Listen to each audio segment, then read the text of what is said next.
Bu guru menyuruhnya membuang bekal ini. Karena katanya nggak layak dimakan. Kasihan kaknya lucu. Setiap hari ia dibully karena bekalnya. Buang saja, itu tidak sehat. Tolong Bu, jangan dibuang.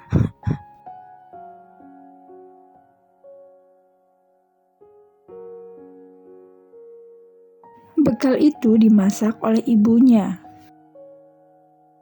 Ibunya buta, tapi tetap bangun jam 4 pagi demi anaknya. Ini masakan mama saya, walaupun dia tidak bisa melihat.